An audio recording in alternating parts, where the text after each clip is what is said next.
నమస్తే అండి. ప్రకృతి మనకిచ్చిన బలమైన ఆహారాల్లో ఒకటైన కొబ్బరితో కొబ్బరి చట్నీ ఎలా చేసుకోవాలో ఇప్పుడు మనం చూసేద్దాం. గుడికి వెళ్ళినప్పుడు మనకు ఎలాగో కొబ్బరి వస్తుంది కదా, దాంతో ఈ విధమైన చట్నీలు చేసుకుంటే చాలా టేస్టీగా ఉంటాయి. 10 నిమిషాల్లో అయిపోతాయండి కొబ్బరి చట్నీ. ఇప్పుడు ఒక కడాయిలో 2 స్పూన్ల నూనె పోసి దాంట్లో ఒక 20 పచ్చిమిరపకాయలు వేయండి. 20 పచ్చిమిరపకాయలు, 2 రెమ్మల కరివేపాకు వేసి అది వేగుతుండగానే మనం ఒక నిమ్మకాయ సైజు చింతపండుని నారలు అవన్నీ తీసేసి 15 నిమిషాలు నానబెట్టేసుకోండి. ఇప్పుడు 2 కొబ్బరి చిప్పలు 2 కొబ్బరి చిప్పలను ఈ విధంగా సన్నగా కట్ చేసి ఒక ప్లేట్లో పక్కన పెట్టేసుకోండి.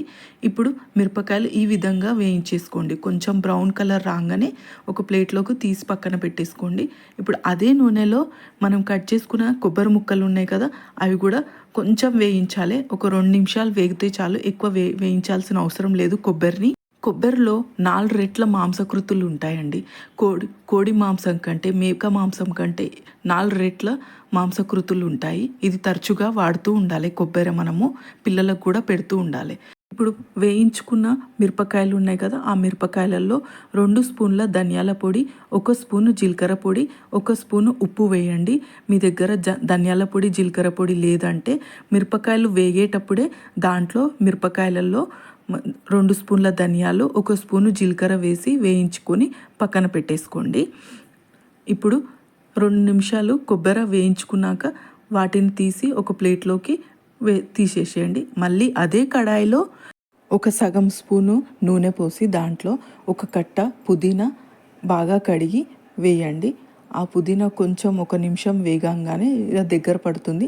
అలా దగ్గర పడంగానే ఒక సగం స్పూను అల్లం వెల్లిగడ్డ పేస్ట్, ఒక సగం స్పూను పసుపు వేసి కొంచెం వేగంగానే, అది కొద్దిగా వేగంగానే నానబెట్టుకున్న చింతపండు ఉంది కదా, ఆ చింతపండు కూడా దాంట్లో వేసి ఒక 5 నిమిషాలు వేయించుకొని దాన్ని కూడా పక్కన పెట్టేసేయండి.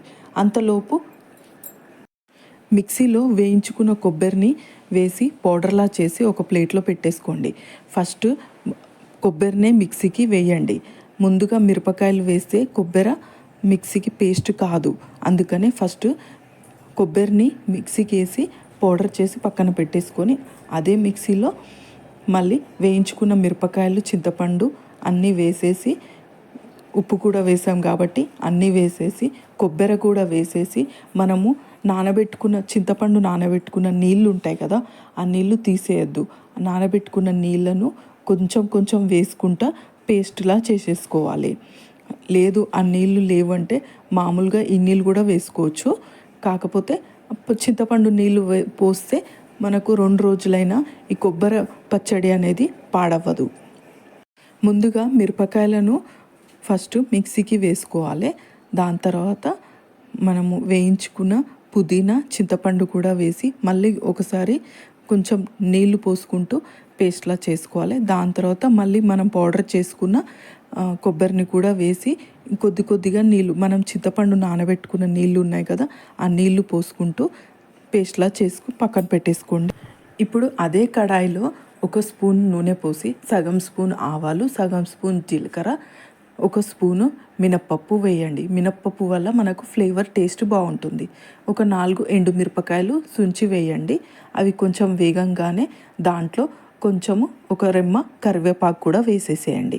వేసి కొద్దిగా పసుపు వేయండి. చిటికెడు పసుపు వేసి అది కొంచెం పోపు చల్లారాక మిక్సీకి వేసుకున్న కొబ్బరి పేస్ట్ని దాంట్లో వేసి బాగా కలపండి. అంతే, టేస్టీ కొబ్బరి పచ్చడి రెడీ. ఇది 2 రోజులైనా పాడవదండి. ఫ్రిడ్జ్లో పెట్టుకుంటే వారం రోజులు అలాగే ఉంటుంది, టేస్ట్ కూడా మారదు. నా వీడియో కనుక మీకు నచ్చినట్లయితే లైక్, షేర్, కామెంట్, సబ్స్క్రైబ్ చేయండి.